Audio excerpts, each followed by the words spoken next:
for being with me today. I'm feeling especially vulnerable. The great Pema Chödrön, who is an author, a teacher, a Buddhist nun, and a mother, and an American leader of new thought and expansiveness. She says that if you don't like change and vulnerability, you've come to the wrong planet. And guess what? We're all in the same boat. We've been taught that self-control is a great thing when you're little. Don't they even have that as a check mark in kindergarten, has good self-control? Like, control yourself. And then having control over your feelings and control over your life, blah, blah, blah, blah, blah. It's in all of our communities, right? Isn't that right? And then it kind of has a bad turn later because we don't like to be controlled. So if someone is controlling, that's a bad thing. And we kind of pretend that we're not all trying to have control and be controlling. But the joke is that we're all in the same place, more or less, but the more or less doesn't matter. We have stuff that happens to us that we don't like. And first thing we do is try and control it. How do I get rid of this? How do I fix this? What's wrong with me? What's wrong with them? As though that's our job. So I want to read you rather than try to bring back new words for what happened when my life was totally out of control. We got the word from a policeman by telephone. Melissa could not be resuscitated. Her body had already gone into rigor mortis. At first, it was beyond belief. This is a nightmare. This can't even be happening. And we would cry out in the middle of the night, my husband and I, and we weren't with Allie at the yet, our daughter, but I'm sure she had those moments too. And then you wake up, we woke up, and just remembering, and was it a dream or did it happen?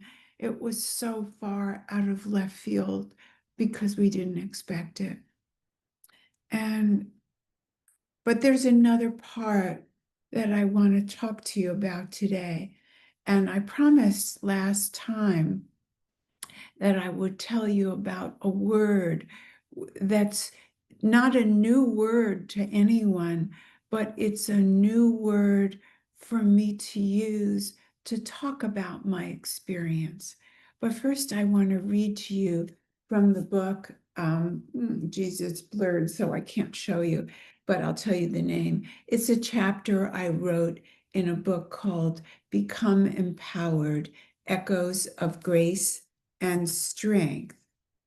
And my chapter is called Quantum Belonging, Embracing Life Beyond Limitations. We all have moments. Oh no, this is not where I wanna, this is, let me see, I think I need to stop this. In the months following Melissa's death, I was sure my life was over. The searing pain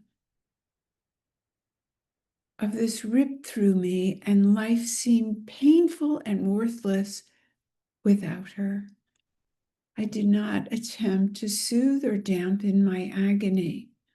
because I thought my blistering hurt represented my love for Melissa, and I wished to pay her tribute. With these beliefs, it felt right to hurt and condemn life with my thoughts and my feelings. I considered walking into the ocean so I could reach the horizon and Melissa. And yet, that's not what happened. Many months after Melissa passed, I was sitting on a familiar log at the beach where I could listen to the noisy surf. I felt closer to Melissa when I could hear the endless horizon and hear the never-ending noise. I was wearing a sweatshirt I bought with Melissa on an extraordinary last trip Melissa, Phil, and I took to visit the wizarding world of Harry Potter at Universal Studios. Melissa loved Harry Potter and was thrilled to introduce us to Harry's favorite drink, butterbeer.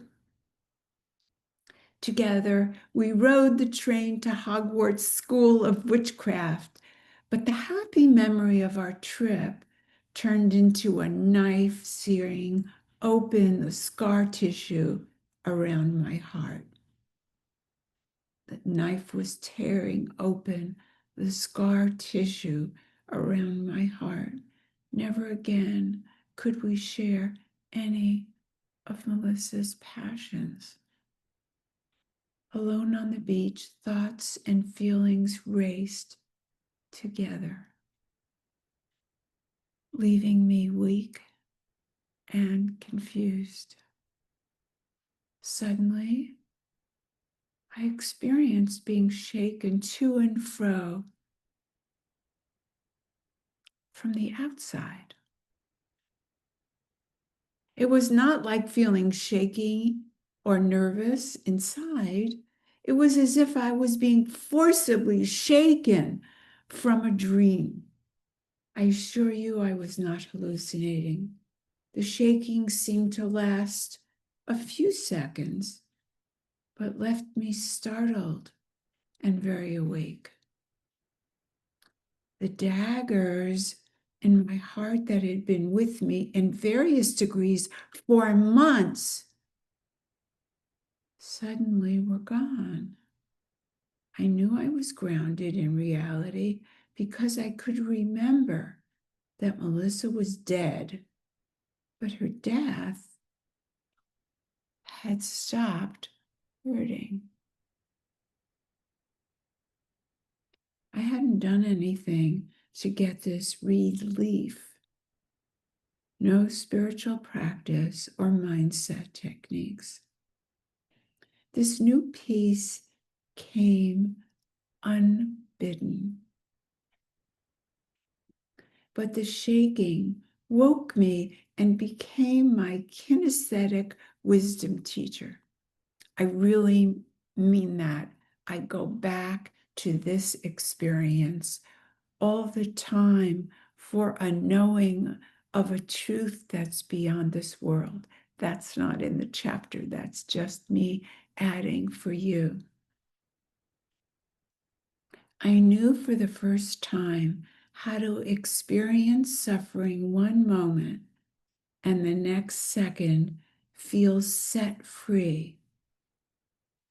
Actually, I want to amplify that because from this time and in the time since Melissa died, and even in the time since writing this, it's not 1 second and then the other.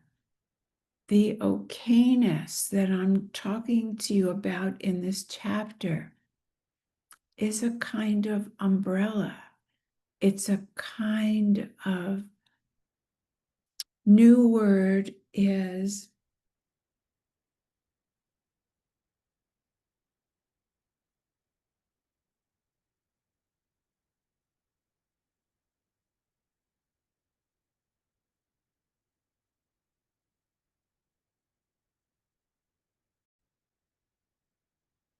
frequency, frequency, the frequency of okayness. Keep that in mind as we process together what happened with me in that time of being shaken, but even more what's happened to scramble me inside my head, becoming a quite different person. Of course, the seeds of who I am and always have been are there, but inside me, I'm different, especially when stuff is going on. So let me continue with the chapter, and then we'll visit that word frequency again. So let me go back to that last sentence. This new peace came unbidden, but the shaking woke me and became my kinesthetic wisdom teacher. I knew for the first time how to experience suffering one moment and the next feel set free of it. I did wonder where the suffering had gone, but it was indeed gone. My next thoughts were, how can I be this okay? Mothers who love and lose their daughters, quote unquote, lose their daughters, must suffer, right? Isn't grief the price we pay for love? Isn't that what we've been taught? Society teaches us there's only one way to show love for the one who has, quote unquote, transitioned. I had loved Melissa. I still love Melissa. So how can I be okay? Could I admit this okayness to anyone? Or would I be excluded from the tribe of mothers who'd lost daughters? Do you hear the defense that immediately set in about being vulnerable to what others think and going against the tribe and going against the taboo of being okay with death? You hear that? I hope so. Being okay implied that I was enough, even though Melissa was gone. Being okay implied that I was enough, even though Melissa was gone. I needed to read that sentence again. The thoughts and feelings of needing to be more, look better, have more, be smarter, that had always been with me, had almost disappeared. These feelings of lack belong to an identity of a person who saw themselves as separate from others and the larger universe. I can't tell you how connected I felt in the okayness, especially when I went against consciously and in the moment going against the taboo of the prescription of long suffering and the club of mothers who lost their children. I wanted to belong, but not at that price.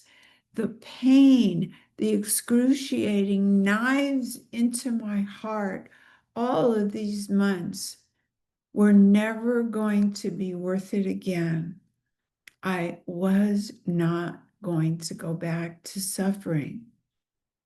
But you know what? It generalized into other topics beyond Melissa. When I can see what I'm doing in my human personality to cause more suffering, this became my teacher. I stopped. So awareness within a home of okayness and belonging And for a long time, I didn't understand in my heart or in my kinesthesia what Brene Brown talks about in terms of belonging to yourself. And when I decided to be true to talking about and admitting okayness, everything changed for me.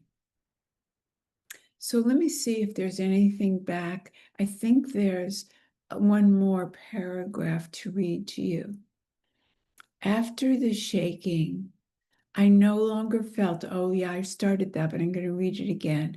After the shaking, I no longer felt myself as separate from anyone or anything. I think it's because I was connected to me, don't you? I think that's what made the difference. Instead of experiencing myself as limited to my body-mind, I felt the aliveness of presence that was more than me and extended to a connection beyond myself. And can you see how that's the entrance to belonging? I'm no longer looking for other people to invite me in order to belong in my life. And it took death and letting go all of my controlling ways to feel more, do more, be liked more, be thinner, be better, be smarter, be this or that, all about approval, because I didn't belong to myself.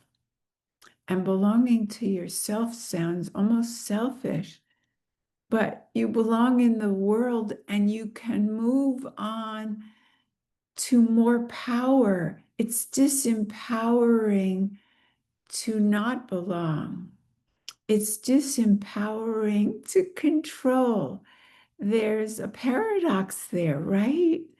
As long as we're trying to control our appearance or what you think of me or what I think of myself, I'm in a never-ending run that never has a finish line.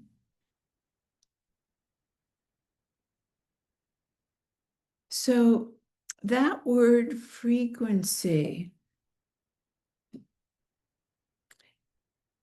is going to enable me to talk about Melissa's death in a way that you can apply maybe to your life. So frequency, now let me define it. It's an indefinable word, but we all know it. So it's different from emotions. Emotions have a story. We can always say why we're down. Well, not always, but if we're in a bad mood caused by something, or we're mad, or we're sad, we can say why this happened and I'm so la la la la, and we can explain it. But frequency is a word, maybe I can explain it best by the word love. Love has two definitions in this way for me.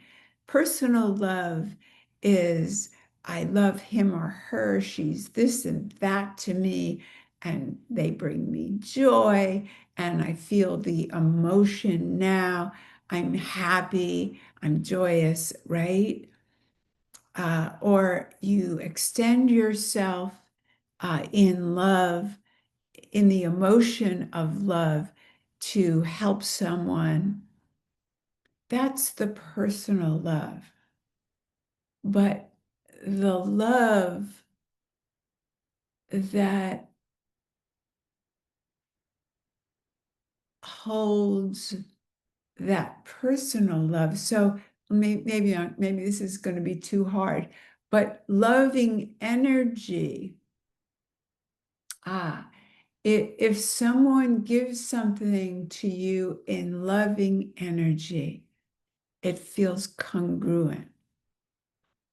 If someone gives something to you in an opposite energy, you feel that. So for that moment, love is the frequency. And when it's congruent, you feel it as an emotion, but it's also bigger than the emotion. Are you getting that?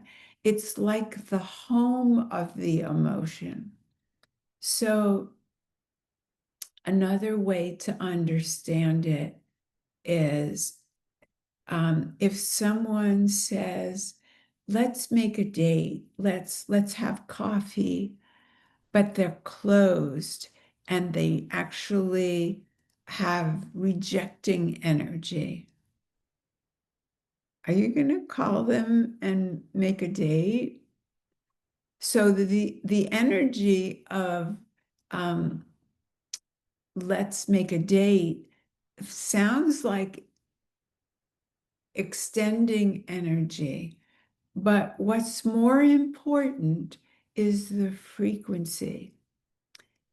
And this is stuff we've known before, the congruence and really what your intention is means more, but I mean it actually more as a portal for freedom, for safety, for kindness.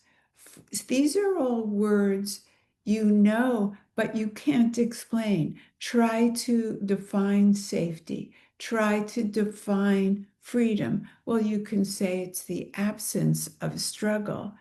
But we all know what it feels like, even if we say, oh, I'm not free in my life, I'm trapped. But even to say that, you have to know what it is.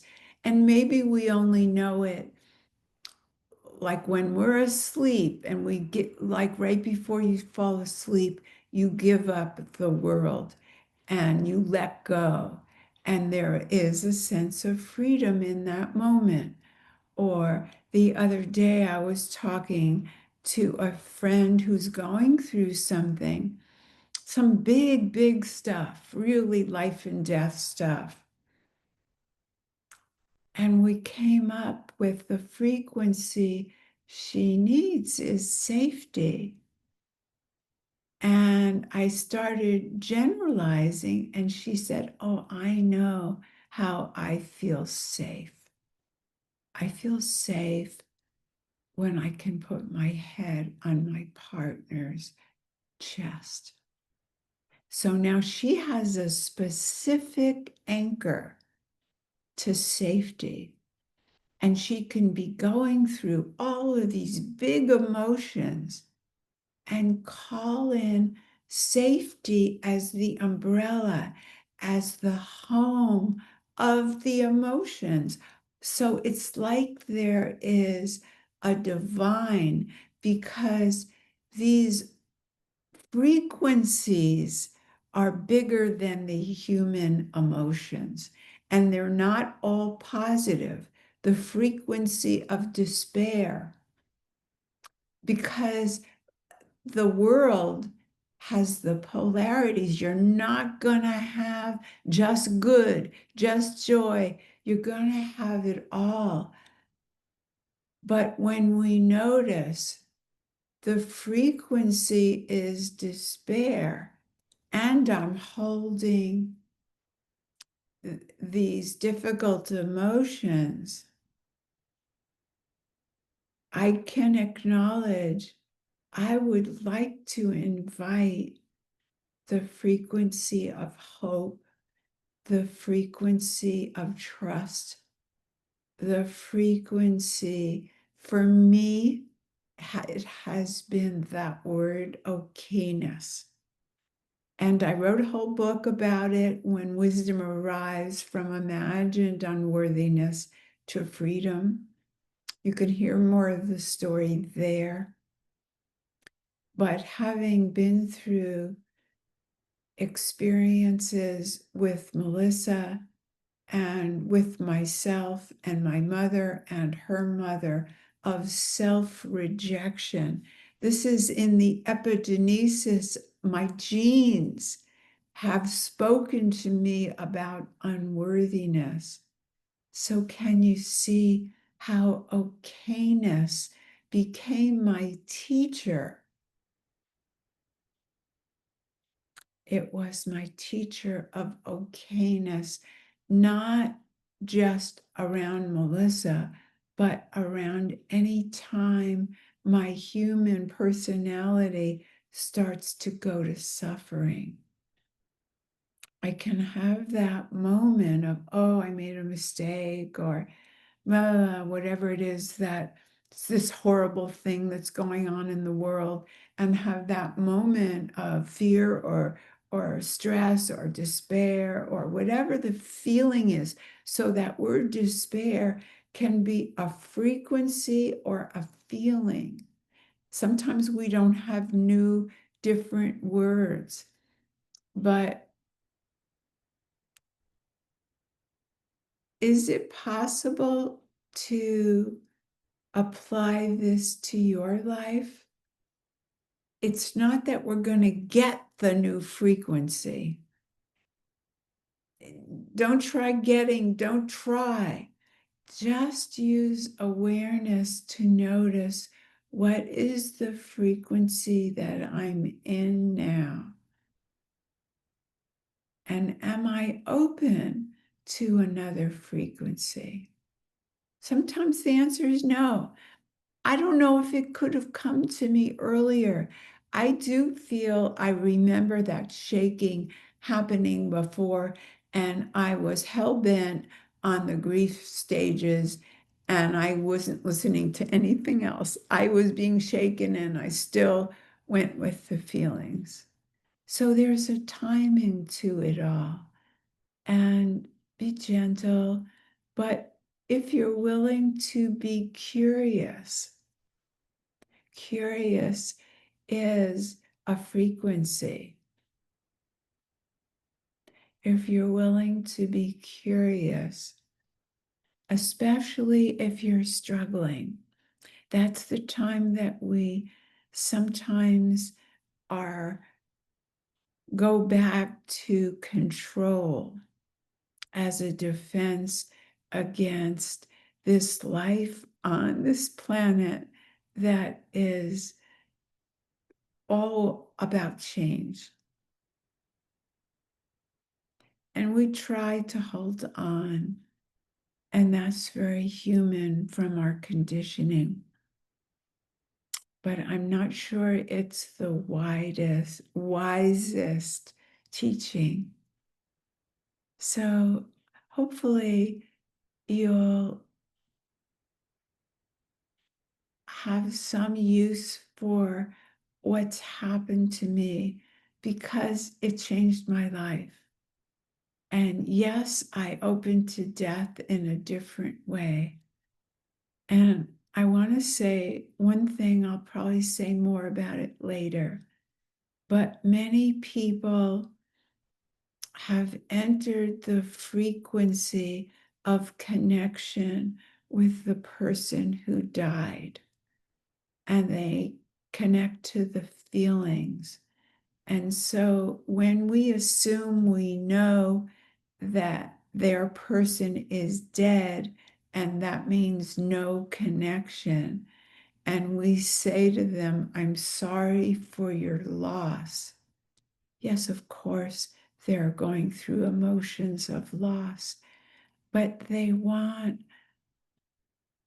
to feel like you're open to talking about how they're connected. And if you use words like they transitioned or they passed, then be consistent, and don't ask them, do you hear from the person? But just say something like, how's it going for you today or this moment? Because if they're in grief, it's going to be all over the map. But it puts a stopper in the communication if you speak in rote and say, I'm sorry for your loss. Do you see what I'm saying? And this came up because a person whose father just died wrote on Facebook, I feel him, I'm connected. I've been talking to this community about the messages. And when people come up to me and say, I'm sorry for your loss, because they're trying to do the right thing, they're trying to say the right thing, they don't know what to say. But I'm like this, she said, because I feel like nobody's hearing me. So for her, it's not a loss exactly. She misses him, she misses his body, she misses the things, all the things they could do, or the things she could tell him in a worldly way. But what she's into now is the connection. So, hoping that's useful, because I used to say that too. I thought it was a safe things to say. And I think the world is transitioning to a different view of death. And anybody who's interested, I'm inviting you to join me in a new paradigm of death. In Bhutan, they believe that thinking of death 5 times a day brings more happiness because it's the paradox that catapults us into living with more courage and more openness. And by the way, Bhutan has been researched as being one of the happiest places on earth. Bye for now.